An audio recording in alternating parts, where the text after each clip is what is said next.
So hello and WhatsApp guys, मैं हूँ विशाल और क्या हालचाल। आई होप क्या सभी बढ़िया ही होंगे और एकदम मजे में भी होंगे।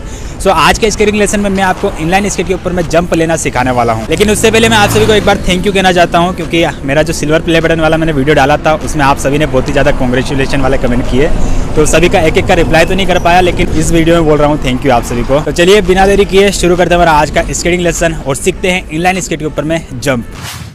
तो गाइस आप बिना स्केट के स्टैंडिंग में ही जंप लेकर किसी भी डिस्टेंस को पार कर सकते हैं, कुछ इस टाइप से। लेकिन इस तरह आप स्केट के साथ में स्टैंडिंग में जंप लेकर किसी भी डिस्टेंस को पार नहीं कर सकते हैं। उसके लिए आपको स्केट करते हुए आना पड़ेगा और उसके बाद में आपको जंप लेना पड़ेगा, जिससे आप किसी भी डिस्टेंस को पार कर पाते हैं। तो जंप लेने की परफेक्ट टेक्निक क्या है वो मैं आपको बताता हूँ पहले स्टैंडिंग में। तो जंप लेते वक्त आपको एक चीज का ध्यान रखना है कि आपको चेस्ट से आगे की ओर झुक कर रहना है। उसके बाद में आपको जंप ट्राई करना है, जिससे आपका जो बैलेंस है वो बहुत ही अच्छा रहता है। और आपको बिना चेस्ट को झुकाए इस तरह से जंप भी ट्राई नहीं करना है और ज्यादा आगे झुककर भी आपको जंप ट्राई नहीं करना है, नहीं तो आपका बैलेंस आगे की ओर बिगड़ेगा। तो आपको जंप लेते वक्त अपने शोल्डर और घुटनों को बराबर लाइन में रखना है, उसके बाद में जंप ट्राई करना, जिससे आपका बैलेंस अच्छा रहेगा। और जंप लेते वक्त सिर्फ आपको घुटनों से पैर को बेंड नहीं करना है और ना ही सिर्फ कमर से बेंड करना है, नहीं तो आपका बैलेंस बिगड़ेगा। आपको ध्यान रखना है आप जब भी आप जंप लेते हैं तो आपके घुटने और स्केट्स दोनों ही इक्वली ऊपर आने चाहिए। और इन चीजों का ध्यान रखते हुए आपको स्टैंडिंग में अच्छे से जंप की प्रैक्टिस कर लेना है, जिससे आप स्पीड में जंप लेते हो तब भी आपका जो बैलेंस है वो बेस्ट रहेगा।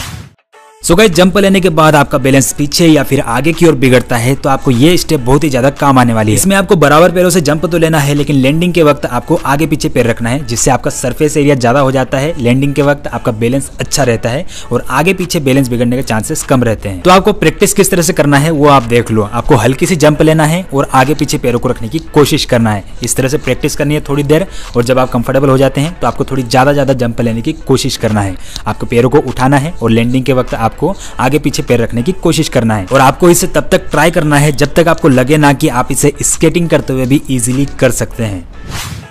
सो गाइस जब आप स्टैंडिंग में जंप अपनी परफेक्ट कर लोगे, उसके बाद में आपको किसी भी डिस्टेंस को पार करने के लिए सिर्फ स्केटिंग करते हुए आना है और फिर आपको जंप करना है। और हाँ, स्केट करते हुए जब आप जंप करोगे तो आपको हल्का सा डिफरेंट तो लगेगा। जो मैंने आपको स्टैंडिंग में बिना स्केट के जंप करके बताया था, वो हल्की सी मूवमेंट आपको स्केट करते वक्त जंप करते हुए भी महसूस होती है। लेकिन आप बार बार प्रैक्टिस करते रहोगे तो आपको किस तरह से बैलेंस रहकर परफेक्ट जंप लेना है वो आपको सब कुछ समझ में आ जाएगा। तो आई होप गाइस कि आप सभी को सब कुछ समझ में आ गया होगा कि किस तरह से आपको इनलाइन स्केट के ऊपर में जंप लेनी है। वैसे मैंने आपको इजी स्टेप में और डिटेल में बताने की कोशिश करी है, तो अगर आप इस स्टेप को फॉलो करते हुए ट्राई करोगे तो इजीली आपका जो जंप है वो क्लियर हो जाएगा। और हाँ, अगर आपको एंकल बेंड का प्रॉब्लम है तो वो पहले फिक्स कर लेना, उसके बाद में ही ये वाली स्टेप्स वगैरह ट्राई करना, जंप की स्टेप वगैरह ट्राई करना।